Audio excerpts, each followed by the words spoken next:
Atin lang. Okay. Tonight, we're going to talk about social media. Wow, that's interesting. Social media. Wow.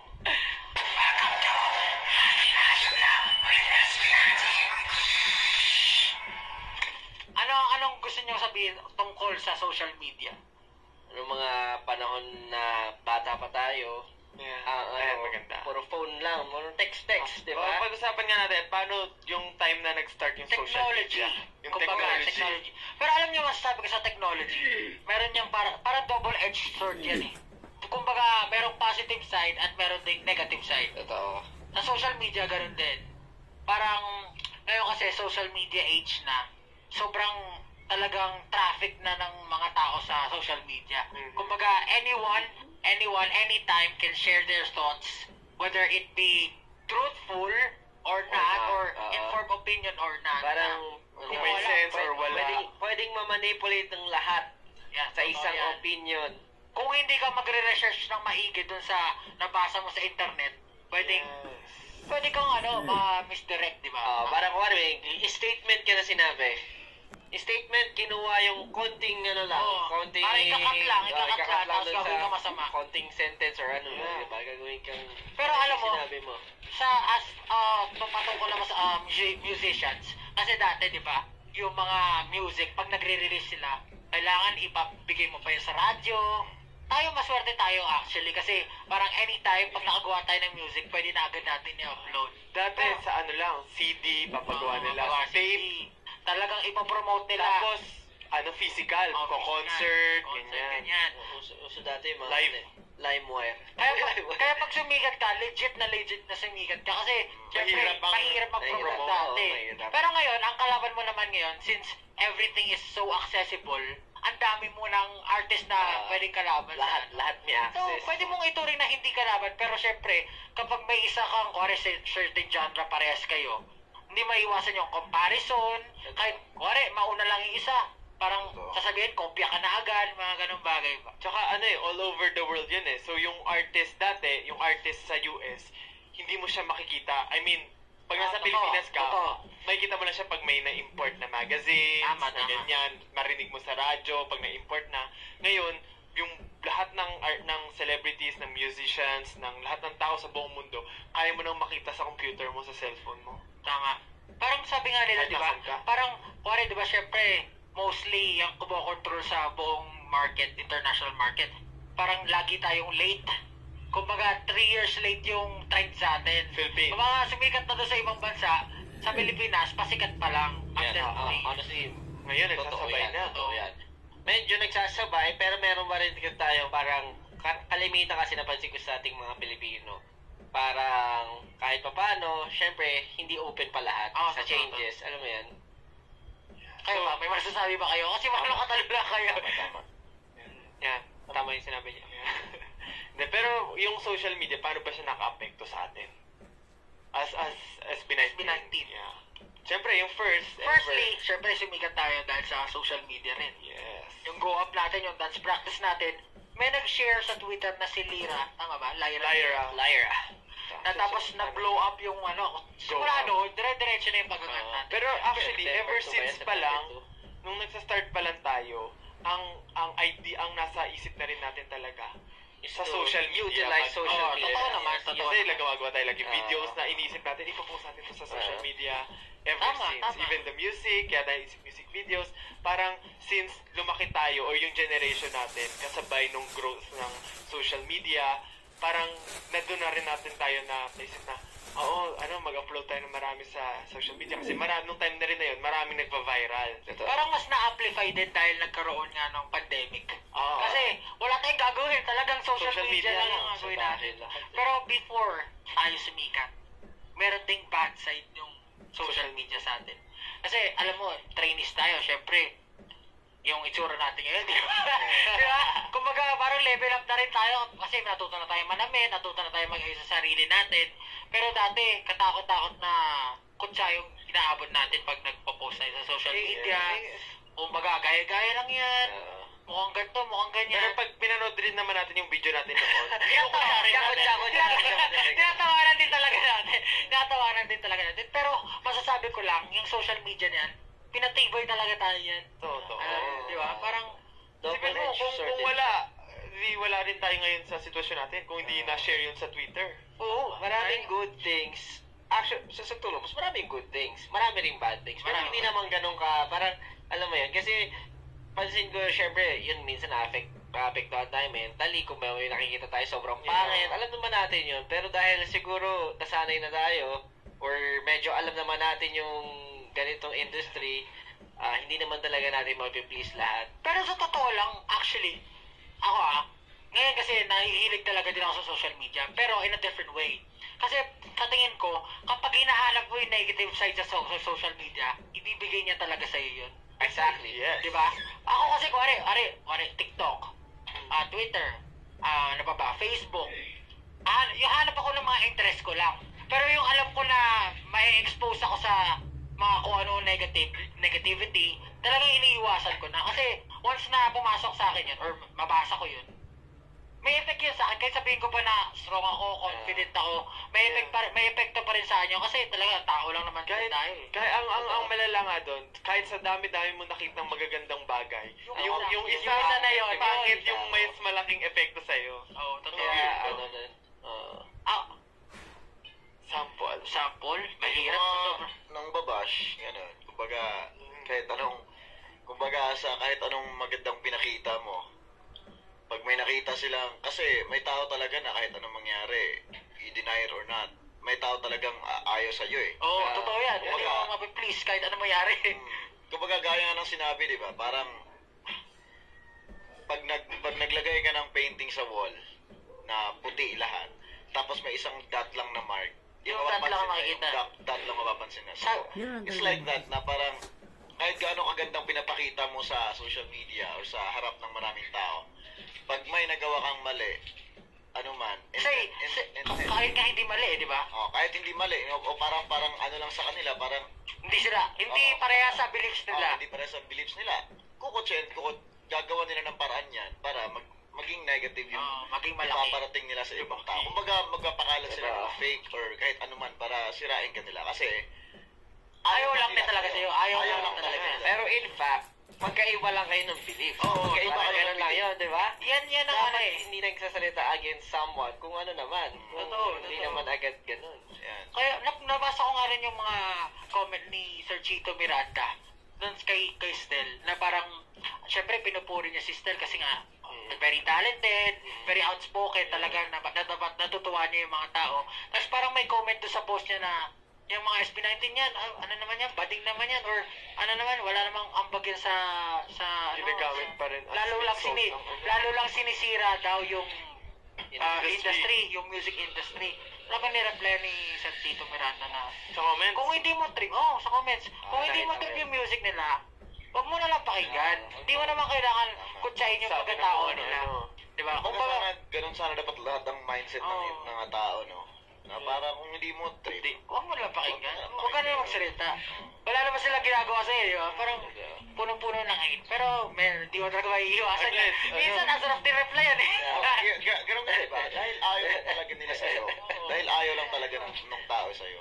Kasi di ba, yung asin, hindi pa tayo sikat. Dati, Hindi pa tayo sikat. Nagtatagol sa atin eh. Oo. Tapos, gumawa tayo ng dummy account na Tayo, oo. Ay, si Josh lang. Ako lang ata. Ewan ko, ikaw ba wala ka? Sabi mo, umamit ka last time. Umamit ka. Umamig ka. Para gumanti lang. Pero kasi sa Facebook, Ako kulit talaga, dinabash kami. Pero hindi pa tayo kilala talaga. hindi tayo sikat, hindi pa tayo nagbe-breakthrough na naman. Pero kasi parang makukulit kasi, ako, trash talk pala gusto nyo, papatulan ko kayo. Ganun lang naman. And it's, somewhat, marirelease ko yung frustration ko minsan. Kasi nga, wala nagtatanggol sa atin eh. Ngayon, parang hindi na natin gaano kailangan masyado yung pagtanggol Pero alam sa mo yun, sarili natin eh. kahit gumawa ka ng dami ka, tapos ng trash talk ka din, parang hindi pa rin eh. Parang kulang pa rin eh. Kasi parang gusto mo harapin eh. Gusto mo harapin. Ano naman dinilit niya yung comment niya? Kasi grabe naman yung... Pero alam niyo sa totoo lang, yung mga tinatrash talk sa atin, kapag nakita din natin, correct, ngayon, nakita natin, nakakatawa naman din talaga, di ba? Parang matatawa naman, ay, putik, bakit ako ganyan dati? Maiisip mo. Pero dati, pag may sinabihan ka ng gano'n, parang lagang sabog yung ulo mo. Nakakainis tong isang to, pero ngayon nakakatawa na lang. Growth. Siyempre, ano pa rin, parang nung time na yan, ginawa mo yung best mo, sa tingin mo yun yung tama, and yung feel mo, yun yung talagang makakapagtaguyod sa pagkatao mo. Tapos parang kukutsain or i-bring down ka, yun talaga yung masakit. Pero, grow eh. ang pinakatanong ko sa inyo, eto tanong ko, anong pinakagusto nyo sa social media? Isa-isa tan. Pinakagusto? Hostel? Pinakagusto? I mean, ano yung pinakagusto nyong part ng social media na talagang... grabe. Buti na lang may social media, kaya sobrang nakakatawa na may social media ngayon. Marami sa social media. Bukod sa connection sa fans. as tao or as an artist? Overall. Overall. Dami. In all aspect. Mas madali. Mas madali, no? Mas madaling kumunik sa mas madaling kumunik sa family. Oo, isa yan. Kasi everyone. Dali ng contact. Parang telepono. Pero alam mo, ako sabi ko na sa akin, ang pinakagusto ko sa social media, yung mga micro-contents na talagang may knowledge. Kasi ngayon, sobrang nakakatamad na magbasa ng mga libro na sobrang haba about something na gusto matutunan. Yung iba sinasummarize nilang nila no? How many seconds, no? How to earn 300k in a few months, ganyan. Meron nga yung Art of War. Tapos sabi niya, you don't have to read Art of War sa TikTok. I'll explain you what Art of War para in ganun. Sobrang ginagawa nila in 3 minutes, ganun lang. Yung huge idea, ginagawa nilang concise para matutunan mo, mag-grasp mo yung idea. Pinakabuong idea lang. Kasi ngayon, mahina na yung lifespan. Yung attention span ng mga tao. Gusto nila, 1 minute na lang yung mga video. Di ba sa TikTok nga, may 15 seconds pa. Di ba meron ding mga nagsasabi na it's a bad thing kasi parang nagiging tamad daw ang tao. Totoo naman. Pero parang isipin mo, truth, syempre magiging tamad ka kasi meron ng easy access sa lahat ng bagay. Pero would that be like, hindi na tatanggihan na ba natin yun? Or we'll just accept kasi yun na yung nangyayari. We can do it na. Parang ganun. Kasi parang, ayoko yan. Kailangan ko magbasa ng libro kasi magiging tamad ako. Or, eto, I'll just use this. Mas marami akong magagawa kasi mas mabilis ko matututunan. Parang ganun. Feeling ko depende na lang din sa tao yun. Kasi kung ikaw naman alam mo sa sarili mo, let's say, masyado ka na social media, di ka nag-gym.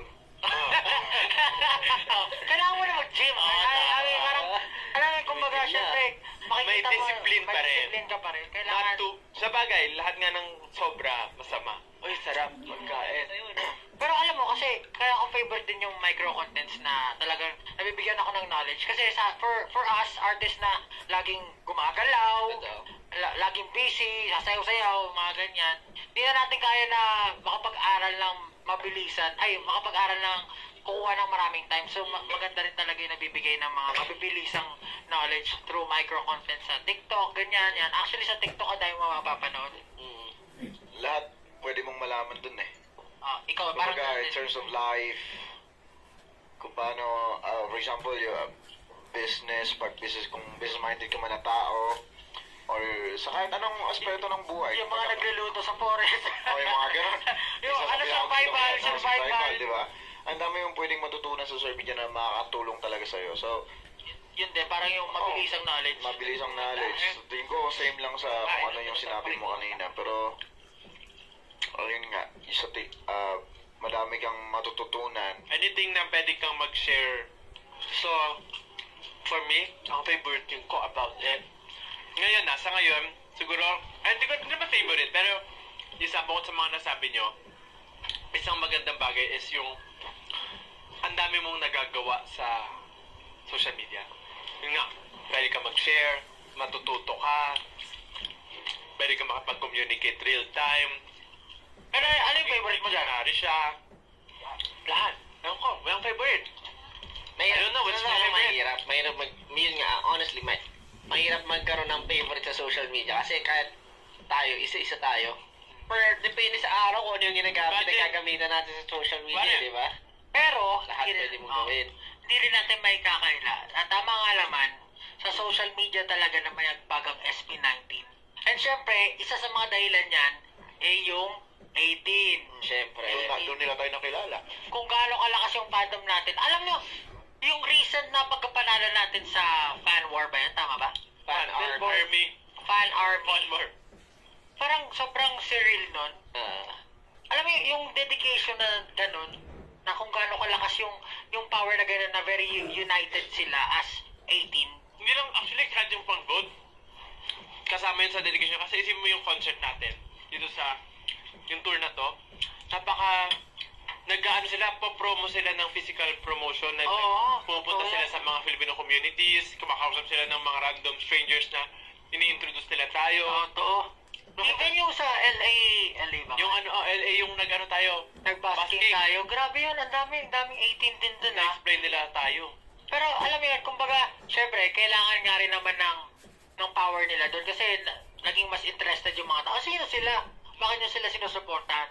And after that, after parang ma-activate na, may nanonood na, parang pinapakilala tayo sa isa. Ayan, SB19 po yan, they're from the Philippines. We're really proud of them. Sobrang grabe yung dedication ng 18. After nun, pag diba, physical na, may masabihin, ang next na pupuntahan ng mga strangers na yung social media. I-check agad nila tayo, ano na makikita nila. Makikita nila yung kalokohan na SB19. Yung fandom na nagpapalaki sa mga artists ngayon through social media. Malaki yung ano niya talaga, yung effect niya sa ecosystem ng industry, kumbaga, na dati nga, katulad ngayong parang very, ano yun, yung parang, yun kasi digital na eh. Dati ano yung tawag doon sa ano? Analog? Hindi, isa pa term. Digital, analog, Hindi, yung live? Kasi traditional dati, yung parang talagang manumano. Ngayon, kahit anong age, kahit anong may access para supportahan tayo. Kasi dati, parang medyo majority, kailangan medyo working ka na, or let's say medyo, siguro high school, or ano ka, di ba? Para at least mapakain ka paano, may pera ka para makapag-support. Ngayon, kahit anong age, pwede na nila talagang i-support yung kahit sino. Pero alam nyo what's amazing about social media? And our fandom, kasi yung fandom natin nagre-range from bata to, as in, lola. Di ba? Iisipin mo wala, mga lola talaga nagsa-social media na nagko-comment, nagvo-vote, talagang sinusuportahan yung SB19. Naalala ko yung nung after natin kumain saan yun? New York ba yun? Or somewhere? Yung kumain tayo tapos minakasalubong tayo. Si tatay. New York. Tapos matanda na siya. Mas nakasalubong siya, lumakad lang siya. Sabi niya, I'm watching you guys. Ano siya, Filipino. Kilala niya. Alam niya lahat schedule ng concert namin, sino-sino kami. Talagang sabi niya, pinapanood niya daw kami sa YouTube, titignan niya social media, prices ng tickets namin. Talagang, isipin mo yung ganong edad na parang, mas alam niyo pa po yung nangyayari sa amin kaysa sa amin, ha? Usually kasi, kapag nakakita tayo ng mga ganong idaran, iniisip natin, ay, hindi na sakop ng ano natin yan, fans. Pero dahil ngayon, na parang ngayon, talagang mas, pa sila, mas alam pa nila, mas interested pa talaga sila, or karamihan, di ba? Parang talagang yun yung mga nanonood din sa atin, gano'n. Kaya napapatanong ako minsan, ano ba yung meron sa SB19, bakit sinusuportahan talaga? Di ba? Kung kahit anong age range yan, parang talagang support pa rin talaga sila sa SB19. Isipin mo, kaya nga di ba nung concert last time, parang appropriate pa to sa kanila. Di ba na? Real. Kasi may bata. Tapos may mga magulang pa na nanonood sa'yo. Okay lang yan. Tuturuan na lang. Pero alam mo, nakakatuwa kasi parang kilala nila. Kasi alam nila na kahit na ganun yung ginagawa natin, alam nila na good yung intentions natin. Kaya hindi nila, kumbaga supported nila yung mga anak nila, talagang sinasabihan lang nila or talagang binibigyan ng guidance. Yun yung nakakatuwa sa 18 kasi parang kahit anong gawin natin, nakikita nila yung goodness na gusto natin ipalabas or yung goal natin as a group. Joe De La Cruz. Sir Joe De La Cruz, kamusta po kayo? Sana magkita po tayo ulit. Ano po ba may pinagsisisihan kami? Pagsakay po namin ng bus, naisip po namin na bigyan ng ticket. Kasi sabi niya sa atin, parang hindi ako makakabili, parang nagmahal yung ticket or something like that. Basta di siya makakabili ng ticket. Tapos, pagsakay ng bus, doon lang natin naisip na, shucks, bigyan natin siya ng ticket. Hintayin po namin kayong habulin, para kunin yung contact niyo kasi nawala na po kayo. Yes po. Panoorin niyo po ito sa Next star po, naman, alayo lang sinabi mo. Jordan Lacruz pala. Ano pa ba ang masabi ko sa social media and 18? Yung parang minsan, sobrang bango-bango ng tao sa social media. Parang, let's say kahit sa wala atin. sa ligo, no? Hindi, I mean, let's say, kuwari sa atin. Totoo. Minsan nagiging perfect tayo pagdating sa social media, sa digital. I mean, marami naman, syempre, hindi lang sa visual. Syempre, gusto aesthetic lagi, aesthetic lagi. I-edit natin yung picture natin, even the videos, kaya nating ikat, even this one. Kung may masabi tayong hindi appropriate, kaya na nating putulin. Pero in fact, in reality, meron talagang mangyayari na hindi natin, hindi okay. Yan yung nakakatakot din sa social media. Kasi sa isang iglap, pwedeng lahat ng pinundar mo, lahat ng pinaghirapan mo, wala. Kasi kaya mong maging consistent na perfect. Wait lang. Kasi sa social media, kaya mong maging consistent na perfect. Kasi na-edit mo lahat, na-adjust mo bago mo ilabas doon. And yung perfect na yun yung mas nakikita ng maraming tao. Kasi yung ikaw na hindi perfect, ang makakita lang sa'yo, yung mga close friends mo, yung nakakasama araw-araw, mas konti. This is your, parang sa sarili mo, kasi nakokontrol mo. Kung may post ka, makokontrol mo. Oo, parang makokontrol mo. Everyone, parang, syempre parang hindi okay yung nagawa kong picture. Parang gusto ko may tao, tatanggalin ko yung tao. So parang i-expect parang yung makakakita ng mga post mo, pag consistent nakikita nila, ay ang ganda lagi, perfect lahat. And then may post ka biglang hindi gano'n kaganda, parang maging mapuputol yung consistency and yun yung mapapansin ng mga tao. Parang pinag-usapan natin kanina. I would name it as the social media standard. Sabi nga nila, di ba? Kumbaga, yung ngipin mo, perfecto, lahat. Pero may bungi kang isa, yun lang yung makikita. Di ba? Yun lang yung makikita. Kasi nga, yun yung mali. And yun yung nakakatakot sa social media. Kasi anytime, kahit na, let's say, hindi ikaw yung nag-post. Parang nasa isang interview ka lang at may isa kang nasabi na, oh my God, mali pala yung nasabi ko.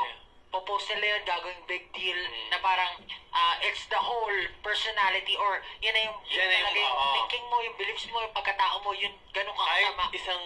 Isang beses lang. Wala na. Kaya, ligwak, ganun. Kaya, imagine how, yung mga artist, ka-careful sa lahat ng nire-release nilang content. Even, kahit sa experience namin as, SB19, yung mga staff namin, very, careful sila sa paligid namin kasi kuwari kami naglalaro-laro kami, naghaharutan kami, may mga inside jokes kami kahit pag nasa public kami minsan, talagang kami lang nag-uusap, hindi namin namamalayan paligid and yung staff around us, tinitignan nila yung paligid, baka may nagvi-video, may makakita ng mga bagay na hindi dapat makita, so parang imagine how protective they are para lang maging consistent yung mga mangyayari, kumbaga hindi naman of being fake or parang parang hindi totoo, but para makapaglabas kami ng appropriate. Tama. Since maraming kabataan yung maraming tao ang naglo-look up sa SB19, parang we don't want syempre to parang minsan maging over, let's say, bad influence talaga. Sabi nga nila, in life, you have to do some things that kailangan. Kasi you have to do some things na hindi mo gusto, pero kailangan. Diba? I'll be honest with the social media na yan, na parang before, ayoko talaga ng mga lahat. Dating filter. Ayoko, gusto ko, kung paano natin, post na. Okay, sasabihin ko, parang kasi medyo yun nga, may pagka, okay, diba, minsan, yung way ko, paano ako magsalita, straightforward, or minsan hindi ko napapansin ganun pala, parang ako pag sa social media, nadadala, ganito ko pala tignan ng tao, kailangan lahat pakikialaman. Pero as time passes by, para mas naiintindihan ako, okay, kailangan ka rin kontrolin, ganito nga, kasi hindi lahat maintindihan yung ginagawa mo. Pero may mga times na ako, parang ang napapansin ko naman din ngayon sa social media, from before na gano'n, sobrang parang strict ng lahat na nag-aabang ng mali. Parang medyo nagiging open na rin. Kumbaga, mas nagiging comfortable na rin yung tao maglabas ng something na who they are. Let's say, di ko alam kung pwede to, yung kuwari sa K-pop. Dati, ang daming bawal magsama. Totoo yan. Lalaki at babaeng ngayon, K-pop artist, ngayon pwede na, nagbabad figure sila and all. Parang, mas nagiging yung self-expression sa social media, nagiging open na. Tsaka, di ba sa TikTok ngayon, nakikita mo, laging maraming collaborations yung mga K-pop artists. Kuwari, may nag-release yung isa. Gagawin na lang together with other artists. groups. Oo. Dati bawal yun, kahit sa lalaki. Kasi magkaka-issue or something. Parang nagiging open na talaga yung mga tao through social media din. Kumbaga, nag-e-evolve din naman. Mas nagiging humane din. Kasi, humane. sa totoo naman, ano namang mali kung magsama yung lalaki sa babae sa isang video. It's a cultural difference. Parang, di ba sa Korea ganun, or let's say, dati sa atin kasi uso yung mga pairing or yung mga partners talaga. Siguro cultural difference yun. Pero ngayon, siguro nga, dahil sa culture na yun, para medyo yung iba, nag-aapektuhan yung mental health nila, hindi nila mapakita yung sarili nila. Kaya minsan, syempre, nagkakaroon ng mga pag-alis or what, diba? Yung parang, napapagod or gusto na lang maging normal. So, dapat maging intindihin din natin na yung mga taong to, meron din sarili silang thoughts at meron din silang mga feelings. Yeah. Hindi sila perfect. Pero isang Everyone. technique sa social media, less Post. Less mistakes. less mistake. Totoo yan, di ba? Parang, syempre, kung gusto mo maging safe ka rin, or, kasi, syempre, sabihin na natin, ako, yung minsan, yung mga parents ko, pinagbabawalan ko rin talaga mag-engage sa social media. Kasi, let's say, lumalaki na yung SB19, di ba? Hindi mo alam kung sino dyan yung may good intention and bad intention. Parang anytime, minsan nga, yung sa sobrang good intention, parang to the point na obsession na, di ba? Parang, yun yung mga bagay na kailangan din medyo pag-ingatan. Yeah. Actually, hindi medyo dapat pag-ingatan. Kasi meron na talaga, syempre, unstable na mga tao na hindi naman na naiintindihan na, bakit ganito, bakit gano'n. So, parang hindi natin maaalaman yun lagi. Kumbaga, as a fan, kasi syempre, fanay ka eh. Gusto mo lang mapansin ka ng idol mo or something. Pero, yung hindi nila man maiisip at that moment, na meron din mga bagay, mga factors na kailangan isipin yung artist or yung management. Para nang sa ganun, di ba, maging fair din sa iba, tapos, maging safe din or talagang walang iisiping masama yung pinaka-artist kung walang mangyaring masama, di ba? So, yun yung mga bagay talaga na, naman? Parang hindi lang actually bad. Yun nga, maraming ganun nangyayari. But, syempre, meron tayong fans na naging friends. Yeah, totoo So, yan. parang hindi naman lahat tinitignan namin as parang, baka saktan na niya. Hindi naman ganun. But then, most of the time lang, we're just being careful kasi maraming pwedeng mangyari. Totoo naman yan. Tayo naman actually generous tayo eh. Huwag may mabibigyan picture, di ba? Pero syempre, yung management natin, kasi minsan may misunderstood ng mga fans yan. Syempre, ginagawa nila yung work nila, yung safety natin, inaalagaan nila. Yan yung kailangan din maintindihan nila as a fan. Kasi talagang nag-work sila eh. For us, isa sa mga tao na, bukod sa 18, isa sa mga tao na dapat alagaan at dapat na bigyan talaga ng pansin or suporta yung mga tao na behind us kasi sila yung nag-aalaga sa atin. Kaya tayo nagagawa natin yung mga gusto natin. Parang na-realize ko rin, lalo sa akin, kasi yung mama ko, parang nakakonsider niya yung mga fans sa parang, hindi naman as friend, parang super na-appreciate niya yung suporta ng fans na parang gusto niyang magbalik. So parang napapansin ko, yung ibang fans kasi, dumidiretso sa parents. Siyempre, parang mini-message din nila si mama, nagsasend ng mga messages, ganyan. Tapos parang si mama, minsan nagme-message sa akin na parang, uy, ano mo to, gawin mo to. Parang minsan, na parang, hindi mo magawa kasi, parang magiging unfair na porket na-contact ka ng isa. Paano naman yung iba? Na parang, parang may ganong. Totoo naman. Minsan naisip. Tapos, syempre, yung parents din, super, unlike us artists, na meron nga tayong mga ideas sa mga nangyayari, alam natin yung way, meron tayong, anong tawag doon? Meron tayong ginagawa as, yung program or flow ng, as artist, lalo pag nag-move, meron tayong, schedule, yung kinokoryo, anong tawag doon? Routine. Meron tayong parang routine, ganyan, pag as an artist na, yung, let's say, pag magpapapicture, ini-schedule ng staff natin na ito yung time para magpa-picture, ito yung mga taong kukontakin, ayusin natin kung kailan kayo pwede mag-meet sa mga kakilala nyo, ganyan. But then yung let's say sa situation, minsan, syempre, hindi walang idea si mama doon, hindi niya rin alam. Pero parang, although hindi ko naman alam kung naano niya, pero minsan siguro, baka parang natakot ako. Baka tanongin siya, saan po magko-hotel yung SB19? Ano pong schedule nila? Baka ma-share, ma-overshare. Parang minsan, hindi pa ina-announce. Alam mo, announce na parang mga ganun. Tayo, lagi tayo nag-training or lagi tayong busy. Kapag sa resting time natin, gusto mo mag-rest. And kung nasa bahay ka lang, dapat walang something doon. Gusto mo rest ka lang. Ngayon, parang may nagpunta na fan sa mismong bahay namin na kumakatok na para magpa-picture at magpa-video greet. Na parang, para sa akin, hindi na siya appropriate.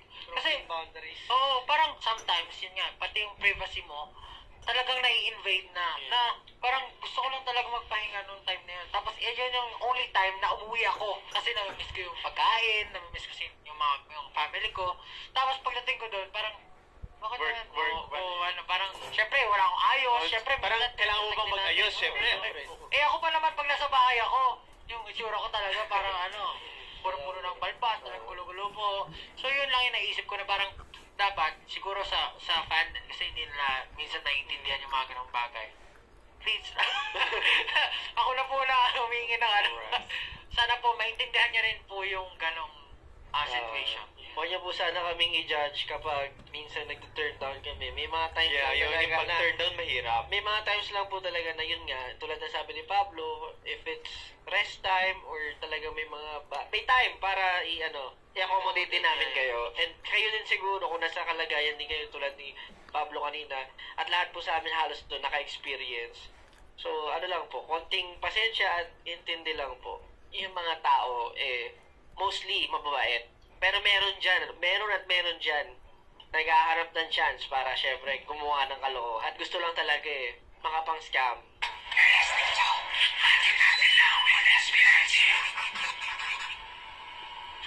Exclusive on Spotify. Maraming ganun scams even before nung nagsa-start kaka-viral pa lang ng Go Up. Parang nagbobuo pa lang ng mga fan bases ang 18. Tapos parang nagkakaroon ng scamming na parang pinagkakatiwalaan nila yung isang tao, tapos bigla nilang mawawala. Ayun, maraming gano'n. Kahit hanggang ngayon, kahit nakita minsan ticket, gano'n. Pero sana, huwag naman umaabot sa point na natatake advantage kung ano yung kagandahan loob ng ibang mga tao. Lalo yung parents natin. Kasi social media siya di ba? Actually, yung parents natin, yung mga magulang, nasa social media din Doon nila nami-meet yung mga 18 na nagiging friends rin eventually, and yung iba nga, parang hindi natin naman alam sure yung intention talaga. But then, syempre, hindi naman alam ng magulang natin yung buong nangyayari, yung situation, or yung life as an artist, and kailangan natin i-explain yan sa kanila. Pero, sana rin yung 18, hindi nila gawing parang gawing opportunity yung parents natin para lang maging malapit sa atin or makakuha ng mga perks or mga access sa mga bagay-bagay. May isa pa akong gusto sa sa social media. Kasi yung mga fans natin, nakikita ko, nagbabasa kasi ako ng mga private DMs ng mga fans sa Twitter. Tapos nakikita ko na parang meron doon everyday nagme-mess. Hindi lang siya isang tao. Marami, parang everyday ginagawa kang diary. Doon sila nag-update. Tapos, minsan pag sobrang down sila sa araw na yun, imbes na mag-rant sila, doon lang nila binubuhos sa'yo. Kasi alam nila, hindi mo nababasa. Kala nyo, di namin nababasa. Day 1,000 something parang ganun. Parang today, sobrang salimuot ng araw ko, ganyan. Pero, dito ko na lang sasabihin kasi alam ko namang di mo mababasa, pero nababasa talaga namin. Nakakatuwa na ganun. Kasi yung iba, alam naman natin na pag yung isang tao may pinagdadaanan or may depression, syempre, isa lang yung pupuntahan nun, hindi maganda. Pero yung iba, naiisip nila na meron mag-message sa mga kagaya namin na, alam niyo, parang syempre, tingin nila parang idol or good example sa kanila na parang may message ko na lang sila, ganun. Kaya magandang bagay din yung parang sabi nga rin nila, maganda yung sinabi ni Stel kasi sabi nila, ang pinakamadali daw mag-share ng mga thoughts mo sa mga taong di mo kakilala. Doon kakilala na si Stel, pero ang thinking niya, hindi mababasa ni Stel. Kaya nasasabi nila yung i-judge. Hindi siya i-judge. Yung nasasabi niya lahat ng bigat ng loob niya. Nakakatuwa rin yun. Actually, marami nga ganyan. Mahilig din ako magbasa. Yung mga kasali ka pa sa group chat nila. Oo, nakita mo yung mga chismis na pinag-uusapan nila. Actually, doon ako nakikichismis sa mga nahilig. Ilang araw na Meron nga day siya. 600, day 700. Yung mga niya sa akin, mga 2,000, 3,000 na ata eh. Sobrang dami talaga nating magagawa sa social media. Parang feeling ko, doon na rin umiikot yung buhay ng mga tao. Kumbaga, parang mirror siya ng buhay ng tao. Isipin mo, pag may ginagawa ka, inisip mo lagi, i-share mo sa ibang tao through social media. Diba? Parang, hindi na siya maihiwalay sa pamumuhay ng mga tao. Pero, masasabi ko naman, as a person, parang tayo naman, as SB19 and as a person, ginagamit natin siya to inspire people, ganyan, to somehow make the world a better place. Yeah. Sabi ni Michael Jackson. Ako may gusto pa akong i-share sa social media. May i-share ako. Tapos feeling ko ito na rin yung right platform para mag-speak up ako about sa bagay na yun. So, kasi recently, parang nagkaroon ako ng guesting sa AOS. Tapos, sa end ng performance ko, umakyat si Kuya Christian, si Kuya Kenshan, umakyat sila. Tapos parang meron kasing isang part doon na sinabi ni Kuya Christian. Kasi alam ng mga taga-GMA na yung, di ba alam niyo naman yun na ginagaya ko si Boyet? Tapos nung time na yun, parang na on the spot, sinabi, gayahin ko daw si Boyet yung parang si Boyet. Yung may mentally challenged na character sa Tapos sabi, parang on the spot, sinabi ni Kuya Christian na gayahin ko si Boyet. So syempre, dahil nandun naman ako sa spot na yun, ginawa ko. Pero yung intention ko nun is to, hindi naman, parang gayahin si Kuya Kenchan. Kasi, siya yung character. Sobrang iconic. Kasi yung show na yun, maganda. It raises awareness sa mga ganong klaseng tao. And pull off naman yung character na yun, na maayos. Tapos, nung ginawa ko, akala ko okay naman. So, tapos na ganyan. Natuwa naman si Kuya Kenchan kasi parang nabigyan ko ng justice yung character. Kasi yun nga yung pinagawa i-portray. Tapos nung na-release na nga yung scene na yun, akala ko nung una, okay na. Tapos parang pagising ko kinabukasan, parang naging issue na siya sa Twitter. Talaga? Parang may mga nagko-call out na. Kailan? Kahapon. Fan din natin. Actually, ang nag-start, fan natin. Talaga. Parang hindi naman siya talaga totally galit sa akin. Parang na-call out lang ako or parang kinall out yung guide action ko mismo. Kumbaga, na parang hindi ganyan. Parang uncomfortable some of them sa ginawa ko. Siguro ito yung tamang platform para sabihin ko na sorry. Kasi to be honest, ginawa ko siya not to hurt anyone. Hindi ko intention na i-mock yung someone. Out of entertainment purposes. Oo, kasi nandun si Kuya Kenchan and parang sa tagal ko na siyang napapanood sa show na yon and ginawa ko siya before. Tapos parang nandun pa yung tao na sila Kuya Christian, yung ibang mga singers. Sabi, gayahin mo nga si Kenchan. Ang sabi nga, gayahin mo nga si Boyet. So, tinry ko lang maggawin, imimik yung mismo, yung character mismo, not yung taong may ganung disability talaga. So, yan din minsan kumbaga parang bugso lang ng damdamin, makapag-comment lang. Pero I get the point nung 18 na gusto lang nila i-call out yung action. Totoo naman. Kasi and I accept naman yung mistake na yun and inaako ko naman.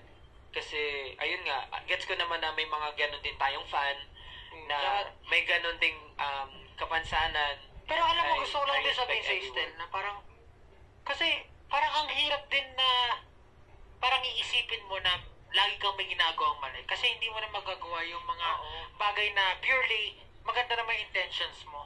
Yan din feeling ko yung mga bagay na talagang nakakapagpasira ng mind ng mga tao. Na parang feeling nila, kailangan hindi ko ito gawin. Or parang hindi na sila makapag-isip ng tama, hindi sila makapag-express. When purely, gusto lang naman nila, maganda naman yung intentions nila. Parang if you were in that position na pinagawa sa'yo, diba? Medyo medyo mapaiisip mo ba agad na ito yung effect lahat-lahat no? Siyempre, may mga tao rin nandun sa parang out of nowhere biglang pinagawa sa'yo. Kumbaga medyo kinailangan mo lang naman din siya for the good cause. Hindi mo naman agad maisip lahat ng consequences in that moment, di ba? Tapos ang nakakatuwa naman sa 18 kasi sila rin din nagsasabi na parang Explain. call out yung action but don't hate the person.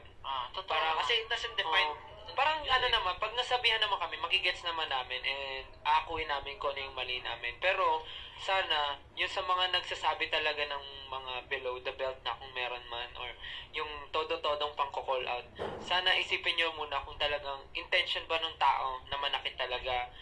Kung yung purpose ko ba talaga ay i-mock yung mga taong ganun. So, Totoo. may magsabi. Kaya yan din yung parang sinasabi ko na parang, syempre, if you're, ikaw, kumbaga, brothers, hindi mo iisipin na may bad intention sa iyo yung isang tao. Kasi alam mo na, meron kayong relationship with each other, di ba? So, tayo naman, as 18 and SB19, masasabi ko na hindi naman basta-basta social media yung relationship natin. It goes beyond social media. Kumbaga, kung paano nyo kami support, kung paano namin nararamdaman, nare-relate yung story namin sa inyo, hindi siya basta ganun-ganun lang. So, kami, as artist na talagang nandito sa platform na to, very vulnerable, na parang minsan may masasabi kami, pero hindi naman namin gusto yun yung minimin namin.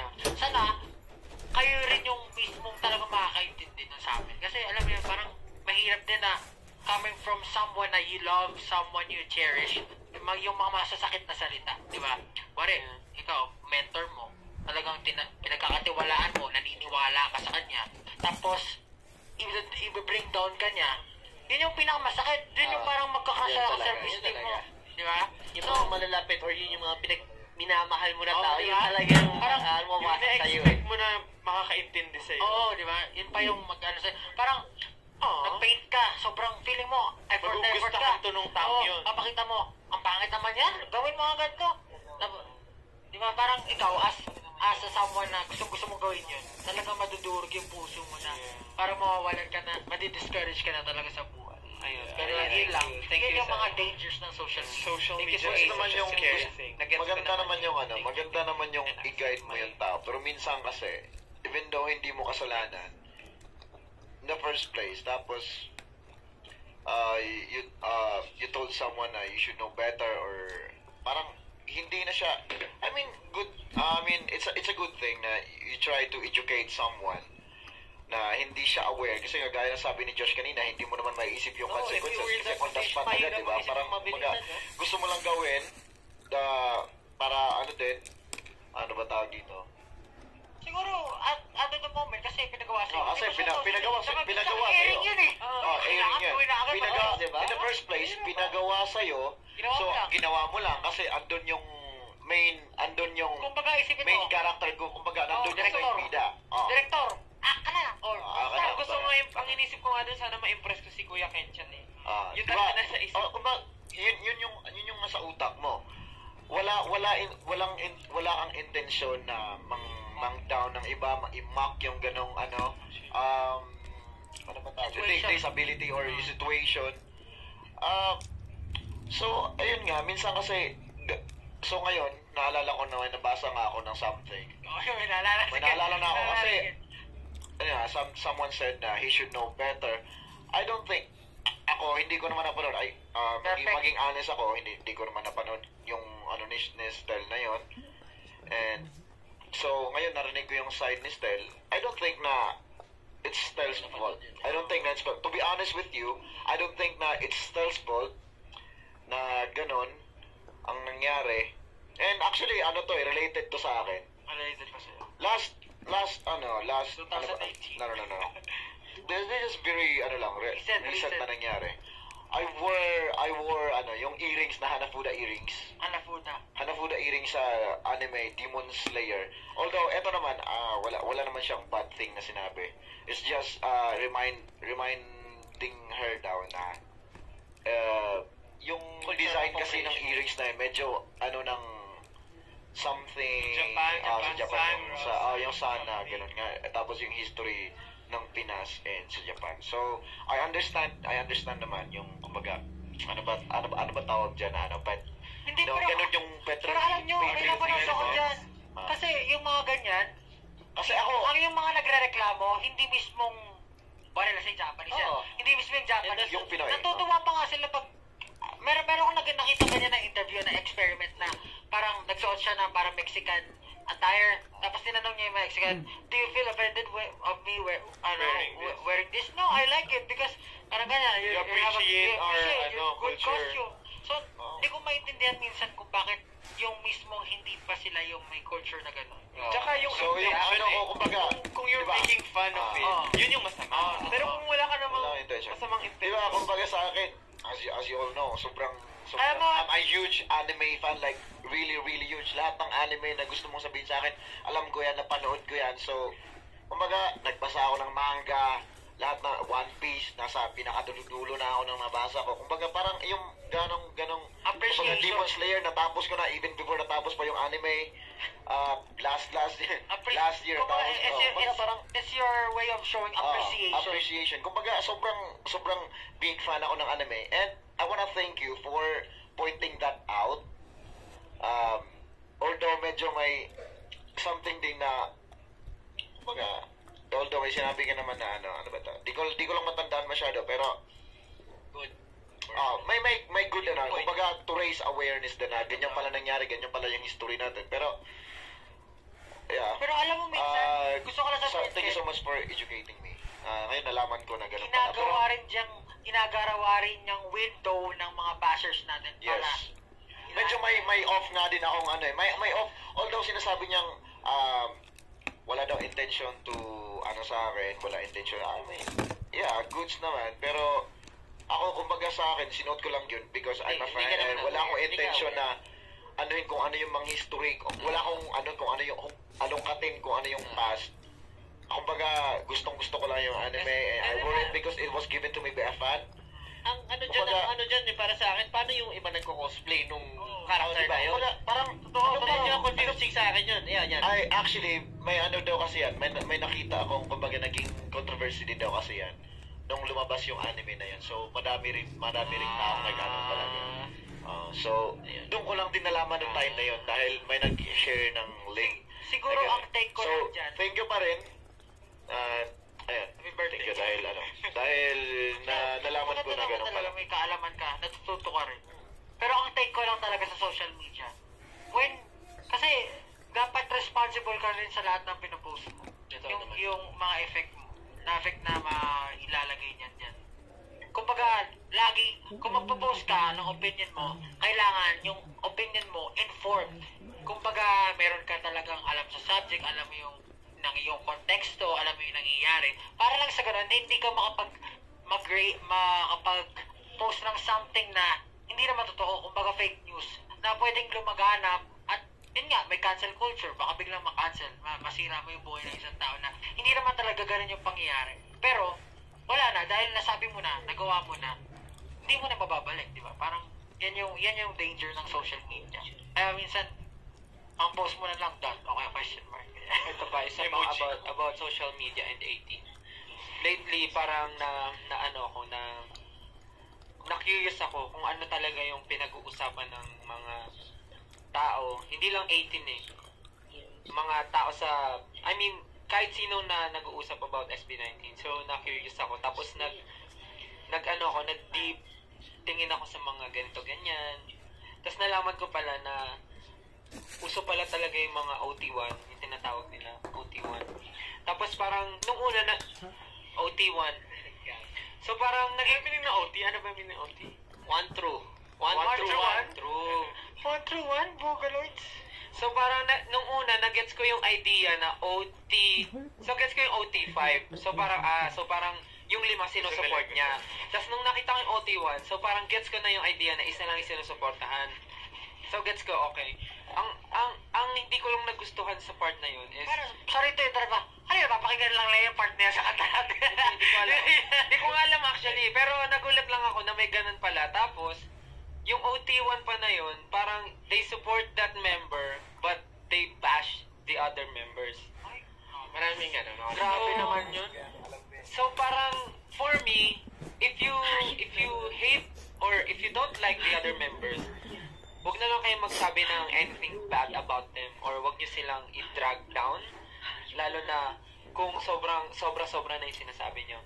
Kasi, kung gusto nyo yung isa sa amin, go, hindi namin kayo pipigilan. Pero kung sisiraan nyo yung iba, just to, parang ma-feel nyo na parang sobrang important ng favorite nyo, hindi kami natutuwa sa ganun, lalo na. I think it exists sa ating talaga. Tama nga naman. Deny it or not, it exists sa fandom natin. Sa Pero fandom ng nagulat iba, ako, may ganun pa. sa fandom ng lahat. Andyan talaga yan. Yun yung mga toxic. Hindi naman natin sa... honestly, hindi ko masasabi ng toxic, pero preference. Hindi kasi nang babash talaga yun. Ayun yung mali. Yun yung mali. Huwag ka mang-bash. Huwag ka mang-bash. Kung may gusto ka, huwag ka mang-bash. Kahit isasabi gusto mo, huwag ka mang-bash. Pero kung gusto nyo mag-bash nyo ako, sige. Gusto nyo ba yun yung nanay nyo, may favorite na kapatid, may kapatid na anak, tapos ibabash ka ng nanay mo? Gusto mo ba yun? Di ba hindi naman? Kaya pala may OT5. Kasi totoo nga naman, kung may Diba? OT5, ibig sabihin, merong term na OT 1, 2, 3, 4. Kasi kung wala yung term na OT5, SB19 lang yan, di ba? Grabe, SB19, wala na OT5. Paano nyo masasabing mahal nyo SB19 kung dalawa, tatlo, isa lang yung Hindi. di ba? May OT5 kasi meron silang bias. May favorite sila pero hindi naman nila hate yung iba. Yung iba OT1, hate nila yung iba. Yung iba, Yung OT1, hate talaga nila yung iba. Parang mas wini-wish nila na kuwari, may aangat sa pedestal tong isa. Parang ganun. Like, ito, dapat siya yung makakuha ng lahat. Parang something like that. Yun yung medyo hindi maganda. Kasi nga, we are doing it as a group. Diba? Ginagawa natin to para, ito yung goal natin. Hindi natin maaabot nang wala yung isa't isa. Totoo lang, parang mawala, mabali tayo, parang mahihirapan talaga tayo. Oo, totoo naman yan. Pero- Kasi, SB19 nga, NSB na lang. Tsaka isipin ko kung mahalima, mahalisa. Parang lisa. Halawa. Parang weird na parang may mga nababasa. Lalo ka na. May nababasa pa ako na, for example, may isang member na naka-highlight kasi may ginawang something to. Tapos gagawa sila ng way para matabunan yung naka-highlight tapos iangat nila yung favorite nila. Parang ganun, parang hindi ko magets. Guys, grow up, please. Parang hindi siya nakaka-premium. Hindi siya nakaka-boy group. Like, if you love one member, go for it. Hindi po kami hadlang dyan. But if you drag down other members, then dun yung kami makakalaban. Kahit sabihin pa namin na, Ako proud ako sa mga narating na bawat isa. Pero sa totoo lang, makikilala nyo ba kami bawat isa kung hindi kami galing sa SB19? Sa totoo lang, tsaka yung mga nagsasabi niya na yumabang ako dahil nasa The Voice na ako. Di pa nga nagsisimula yung The Voice, sabi niyo, yung yabang ko na. sabi dati. That's a cruel reality talaga. Kahit sa lahat ng fandom, kahit sa deny it or not, sa pamilya natin, meron kanyang kasing tao. Grateful kami, thankful kami, pero yung mga bagay na hindi kami sumasang-ayon, hindi naman ibig sabihin, hindi na kami grateful. Siyempre, lahat naman tayo may kanya-kanyang paniniwala, bawat isa sa atin, meron tayong pinapaniwalaan at may kanya-kanya tayong definition ng isang bagay. So, kung hindi tayo mag-meet dun sa expectation na yun, hindi ibig sabihin nun, hindi na kami grateful sa inyo. Yeah. Tsaka gusto ko lang din i-point out na minsan, ako kasi social media detoxification, basta social media detox, talaga ako, nagbe-break muna ako minsan, and hindi lang tayo laging affected doon, minsan sila rin. Yung mga, parang syempre, yung mental health nila, involved sila doon lagi. Pag sila yung nakikipagsapalaran, sila yung nakikipagsagutan, so minsan okay lang din, minsan, pahinga. Ayan, detox. Yes. Let us try to be, syempre, if we are parang magkasalita tayo, anything against sa isang tao, pwede naman nating sabihin siguro in a nicer way, gano'n. Pero kung gusto nyo talaga, hindi naman, wala naman sa abilidad, okay naman dyan, okay lang din naman. Pero as much as possible nga, sabi ni John Paulo Nasir, always choose to be kind. Hindi, pero alam mo yun, yung always choose to be kind, maganda siyang mantra, pero hindi siya kompleto. Pero Situational. That's very situational. Pero if you are able, or if you are in a situation na able kang mag-desisyon, meron kang Choices. mag-choose to be kind. Kasi lahat ng ginagawa mo ngayon, may magawa ka mali. Sabi nga nila, kasi pride lang yan eh. Pride lang yan. Lahat yan, pride mo. Feeling mo kasi hindi ka nabigyan ng atensyon, Yeah, nalamangan ka. pag nakita mo yan, ha, yung kaya tumanda ka na, 10 years ago, makikita mo sa Facebook, sasabihin mo sa sarili mo, ay, nakakatawa naman, ginawa ko ang pwede ko naman. Kung sabihin natin, may mga trolls din talaga, yung talagang hobby or baka yun talaga yung mission nila sa buhay, malay mo naman, yun talaga yung ano nila, di ba? Parang medyo, yun ang purpose nila. Yung purpose nila, pinakanak sila para man-troll. Sayang naman yung oras nyo, gamitin nyo sa mas makakalbuluhang bagay. Totoo.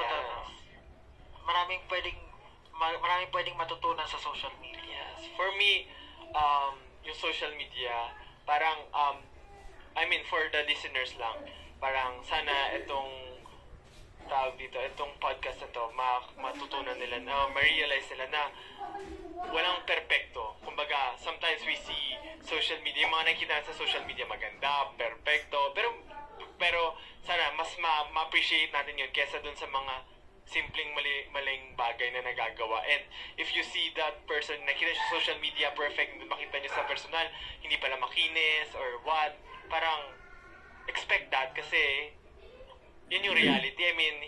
Merong reality behind everything and hindi perfecto yung mga taong nakikita nyo. Dito, and then syempre yung pagdating sa fans, yun nga, parang may boundaries, may privacy, tao lang din kami, parang especially din yung may nararamdaman din kami. Yun nga, explain kanina na parang sa dami-dami ng compliments na nababasa natin, ang makikita talaga natin is yung masama, yung mga bash and all. So sana ayun din, makita nila. And yung mas pinakamasakit pa doon is if fan din yung nagsasabi nung bash, nung pambabash or paninira. And ayun, yung mga pag-take ng opportunities sa mga bagay-bagay na pagdating sa pag-scam and all that, sana hindi natin sanayin, gawin ng intention na yun hanapin namin kayo.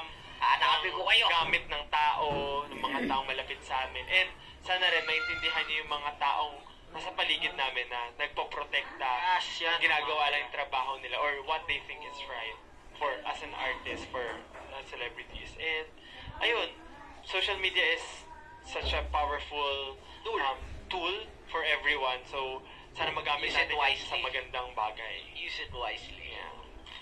Use it wisely, never harm yourself.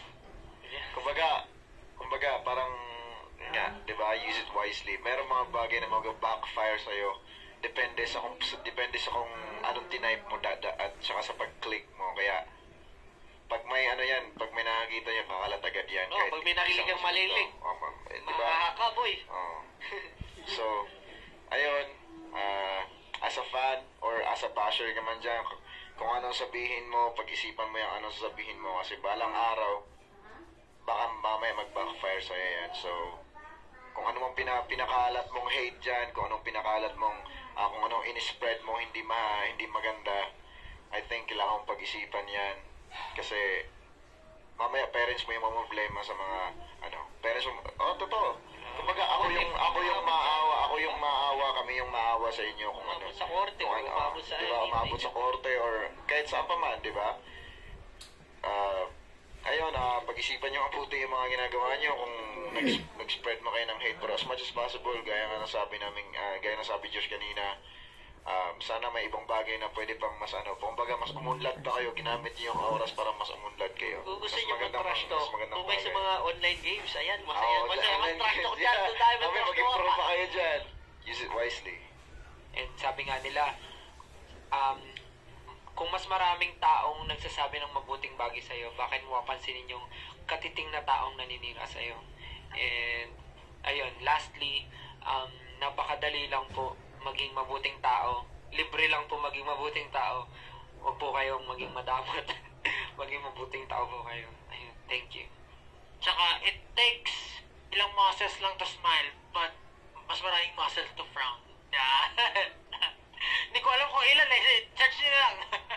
Okay.